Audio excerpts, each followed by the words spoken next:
So once again, I say apologies for the technical problems that Leanne was having, but we got through them with the help of Lisha on the telephone as well. And so thanks a lot, Leanne, for changing the browser eventually.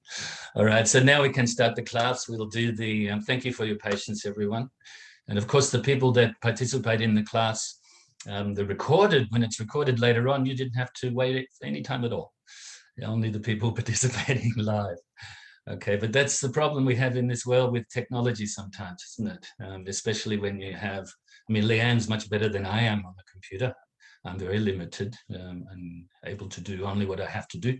And of course, Lisha is not available today, and she's actually very good on the computer. So, but we learn as we go, just like we do in the Dhamma, just as we do in life in general.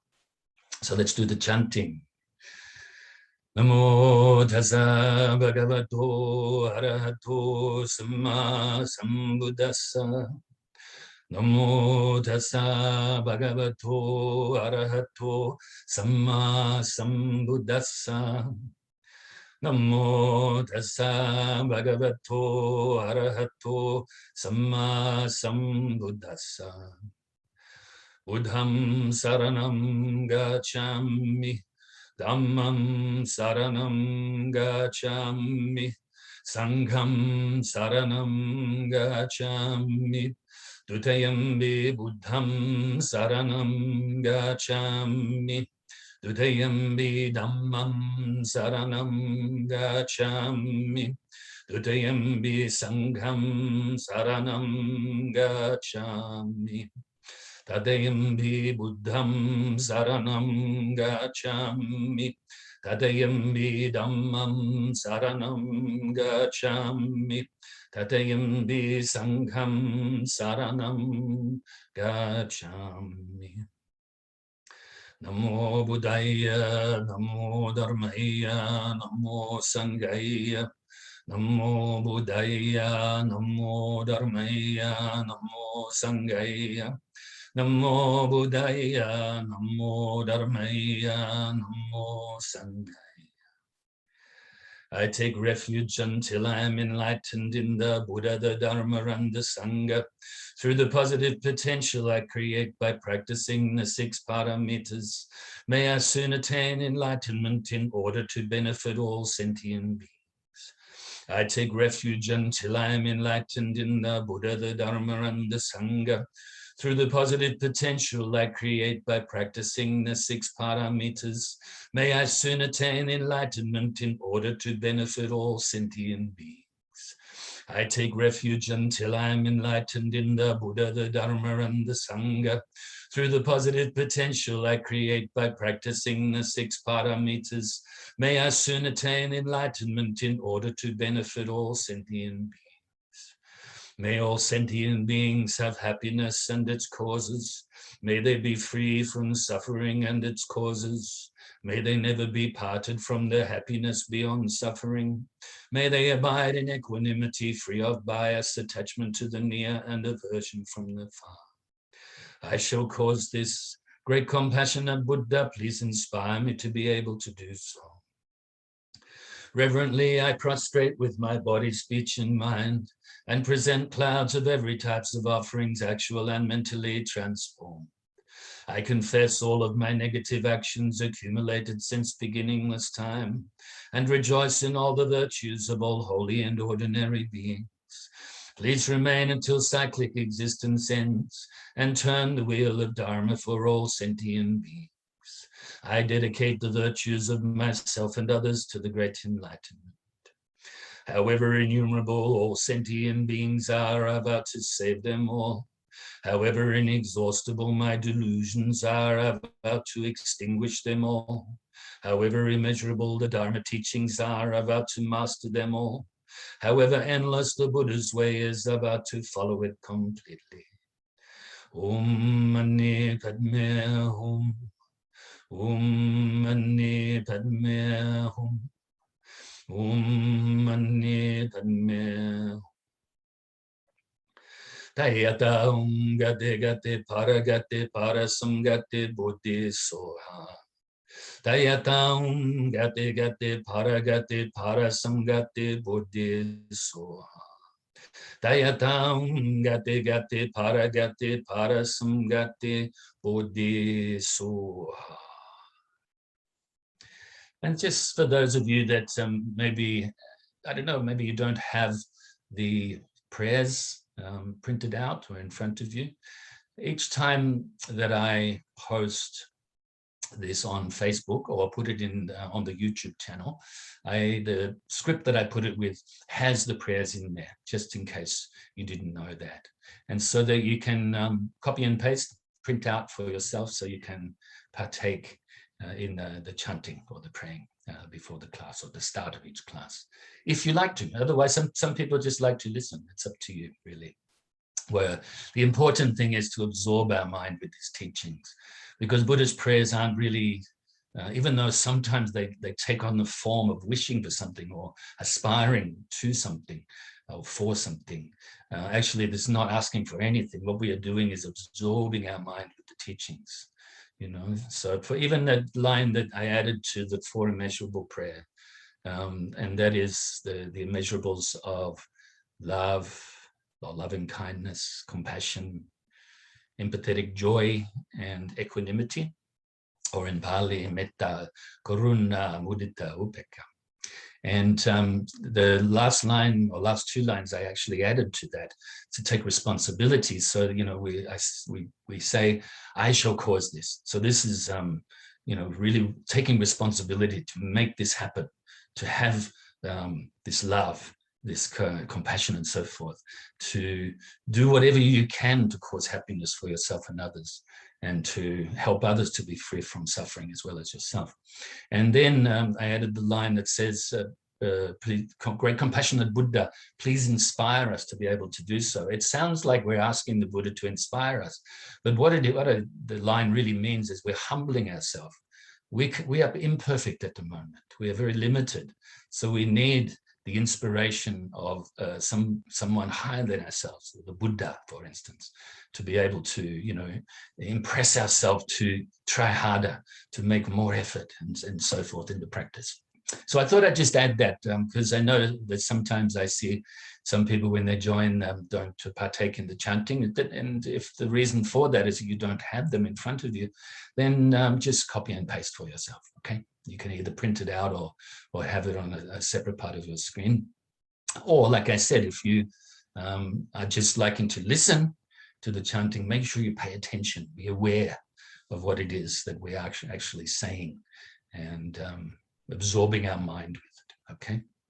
So now we can, as I always say, forget everything I just said, and we will practice the meditation. And initially, we're going to release the tension from the body. This should be very easy for the young people. And for older people, maybe you have to spend a little bit more time because of old habits that have been formed in the body. Of course, what I just said is not foolproof. It can alternate. So release the tension all the way from the tips of your toes, up to your shoulders, down to the tips of your fingers, and then back up to the top of your head.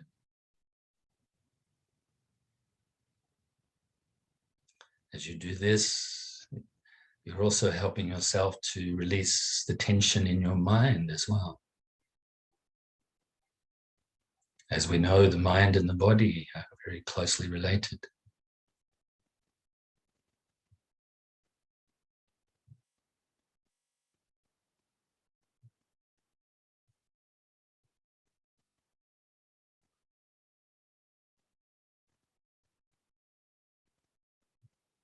And after you've done this sufficiently, bring your attention initially to the tip of your nose and follow the feeling of the breath as you breathe in your nose all the way into your lungs and then back out your nose again.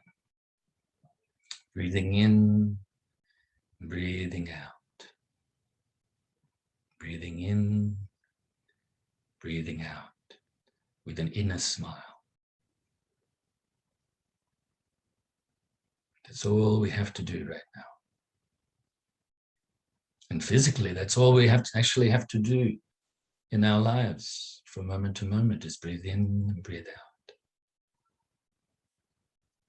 Focusing the mind on this breathing process helps to bring the mind inside, helps to calm the mind down, focus the mind, improve our concentration, and in turn improve our memory, mental clarity.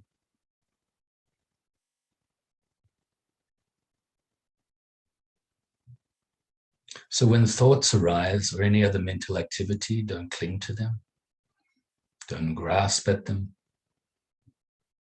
but also don't try to forcefully push them away either, or deny them.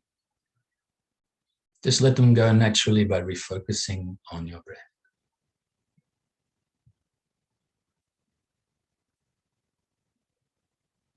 And if during whatever meditation session, this one today, as well as other ones you engage in, if your mind starts to become dull during the session, wake it up a little bit by focusing more brightly on the breath.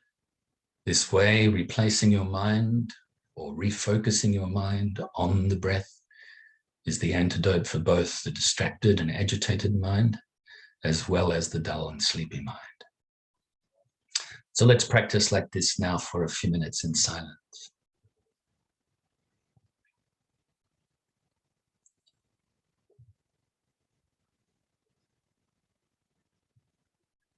Don't try too hard. Don't try too little. Not too tight, not too loose.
So now we can feel very pleased with ourselves for engaging in the practice.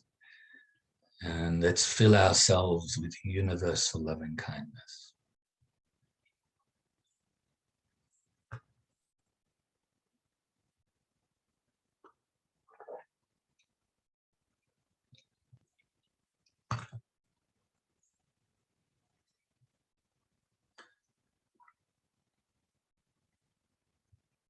Fill yourself with so much loving kindness, appreciation, respect, acceptance, friendship, that now it overflows, initially radiating to your loved ones.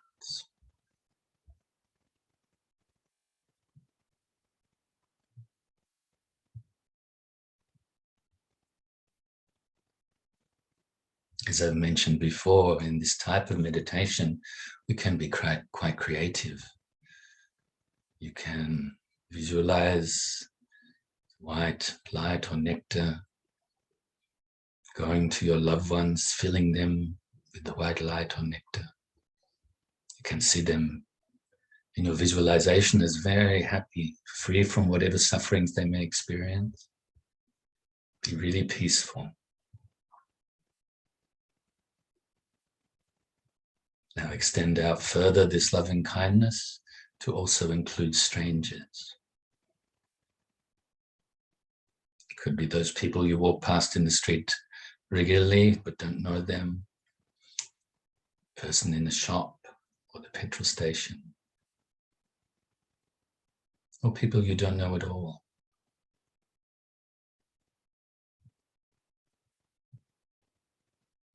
They are also happy, free from suffering, and peaceful. Keep further and further extending this loving kindness, radiating now to those people you find difficult, maybe even regard as enemies.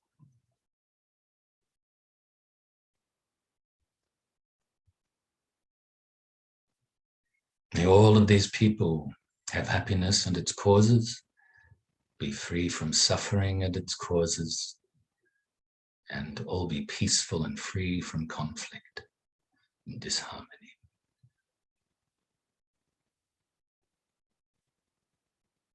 Now the radiation of your loving kindness gathers more momentum and radiates out now to include all of those living beings in your immediate area. Whether they fly through the sky, live on the land, under the land even, in the waters, salt water, fresh water.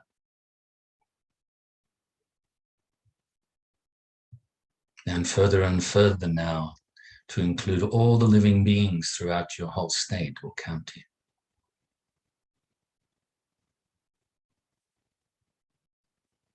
And other states and counties throughout your whole country.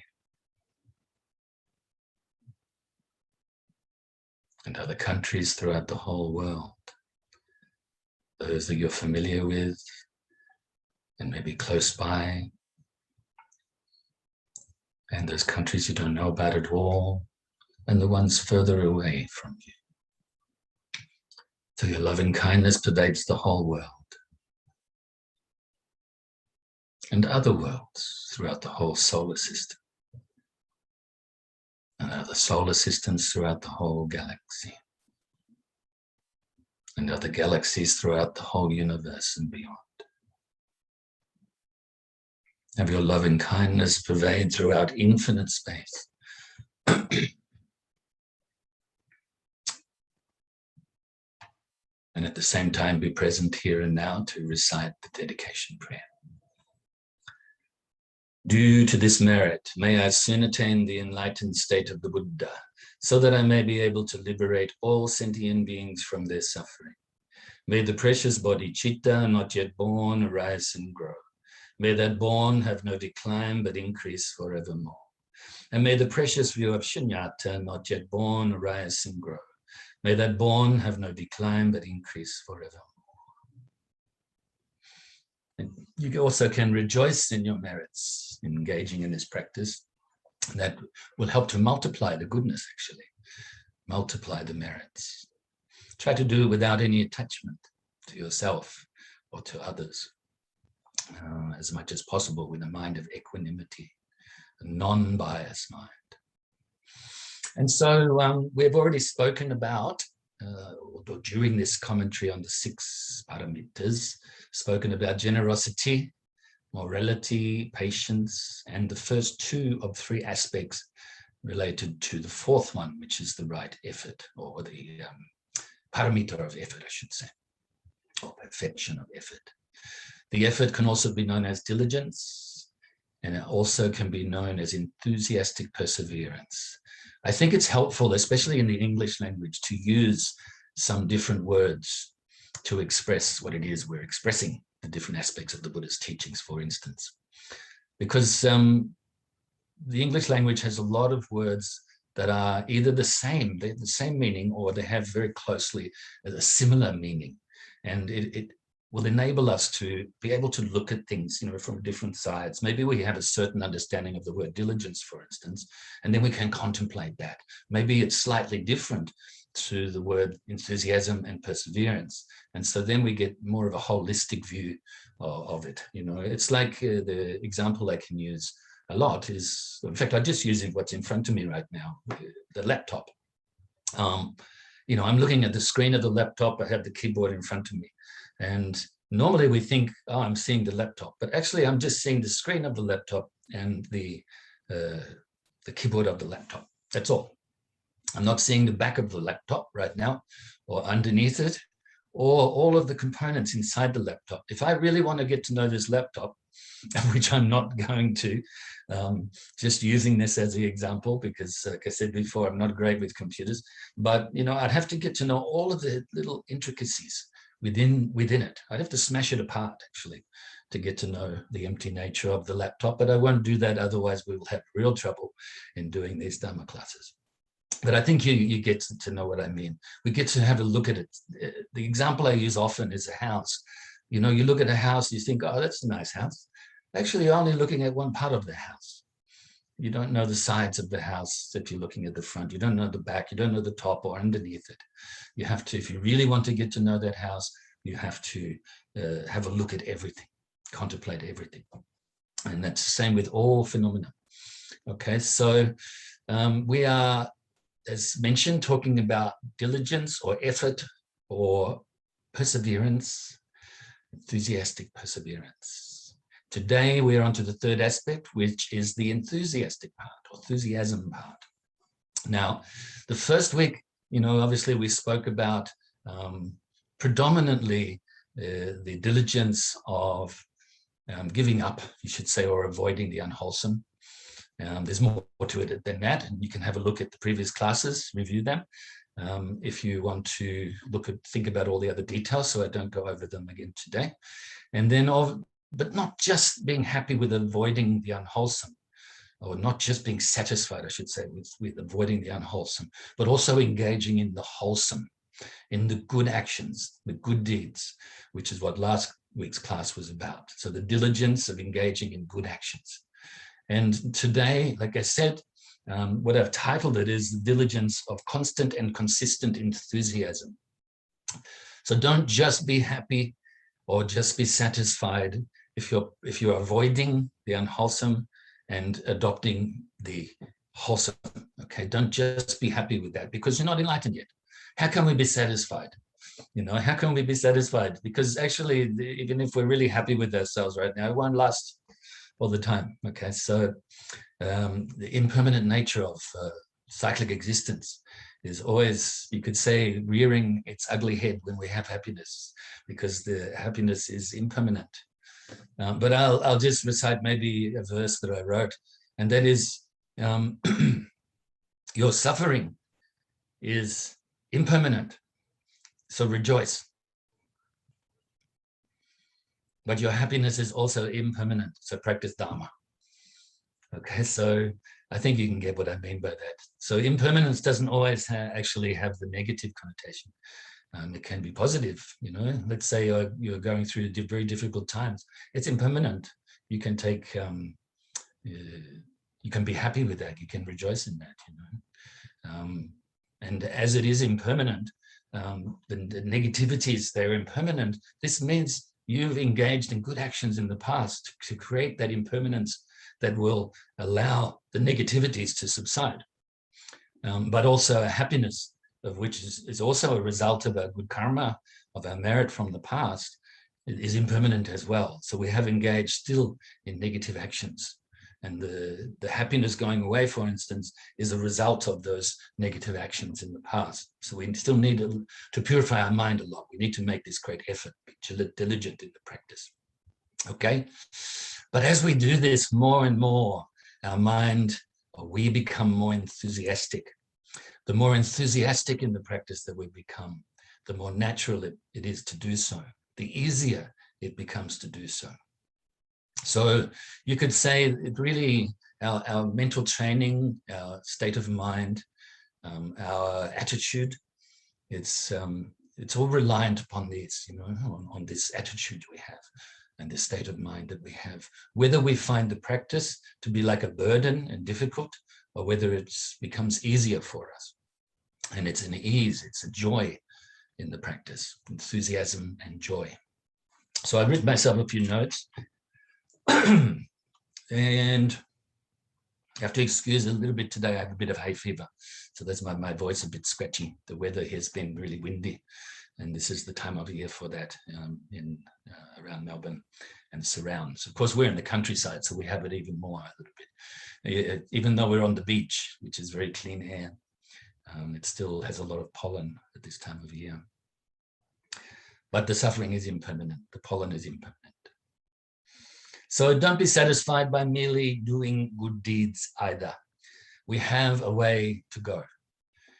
Anybody has attained enlightenment yet?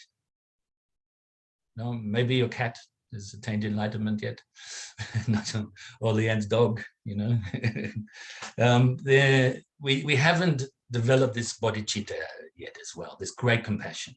We may have had a glimpse of it. We may be a long way, even through, if we're experienced practitioners, a long path. We have, we've gone a fair way down the path to developing and having this bodhicitta be natural for us, and help to create the conditions to prepare the mind to understand the nature of reality, for instance, okay?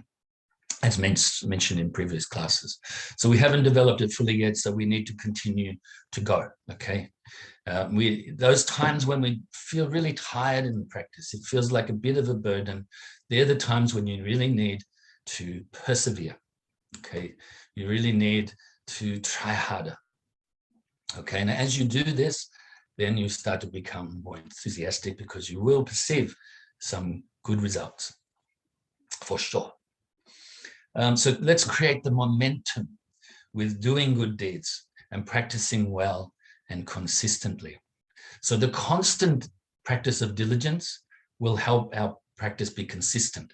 The consistent practice of diligence will help our practice be more constant, and the enthusiasm will become more natural, okay?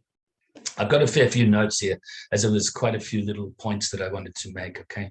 I won't dwell on these points too much. And if there's a little bit I want to get through today of these points, okay? So we can move on to the perfection of concentration next week. And so just review this class as well, and then contemplate on these points yourself as well, okay? Or like always, I invite you, you can shoot me a text or a messenger or emails, or call me as well for more clarification. Okay, so maintain a power and consistency in the practice.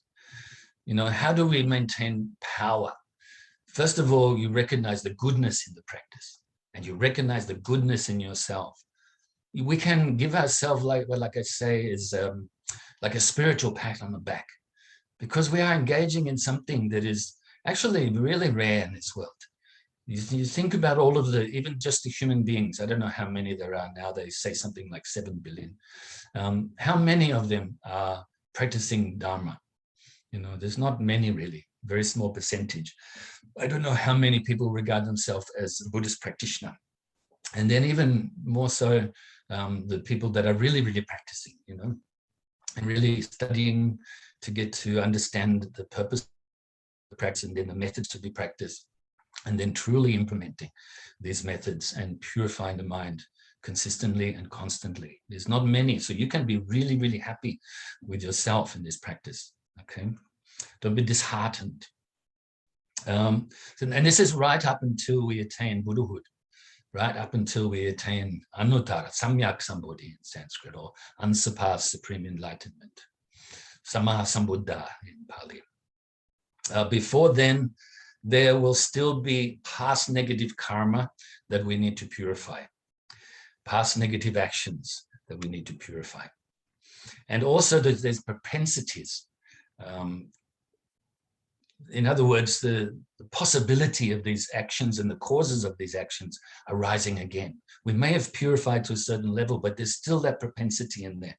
We still have the habitual tendencies for them to come back. So we need to remove even the subtle aspects of our mental afflictions. We still have to do this. Okay, so don't just, like I said, be happy in your practice, but don't be satisfied with only, even only making it 99% of the way. You still have that 1% to go. And I'll give an example of that. The tree cutter. Some of you have read this short teaching, but also you would have heard it in Dharma classes over the years. Let's say we need to get rid of a tree on our property for whatever reason.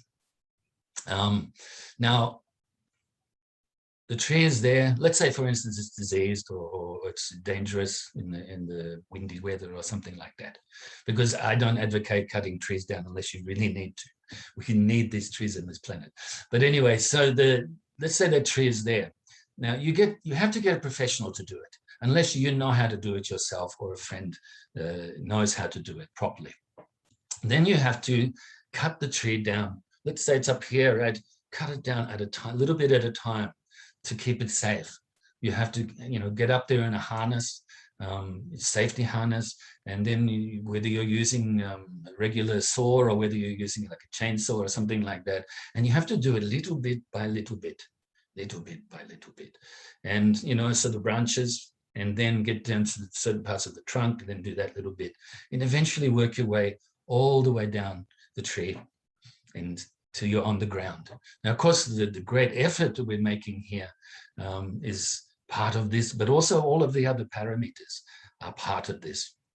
And, taking good care, being disciplined, being patient with yourself, and you're really looking after your safety as well as doing the job thoroughly. And eventually, you get down to the trunk of the tree, and then you can start to really get down to the roots of the tree. But you have to, so the tree does not grow back again, you have to actually get rid of all of the roots, and even the finer, tiny, microscopic roots, parts of the roots that may be there. You have to get rid of that. Otherwise, the tree could grow back. It could grow back in 100 years or whatever, but it still has the propensity to grow back. And that's the same with our mental afflictions.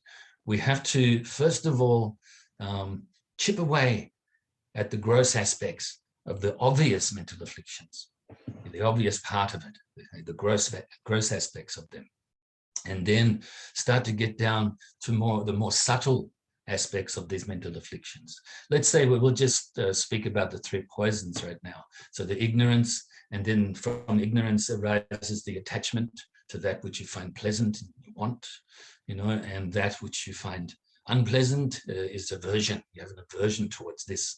You don't want it. Okay, so that's a duality, conceptual thinking.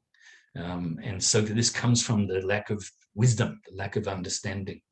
So let's say we're chopping away at the gross aspects of this aversion and this attachment, and then the subtle aspects of it, and then getting right down to the root of ignorance, and then really, purifying the mind fully. So there's no propensity for the ignorance to arise again.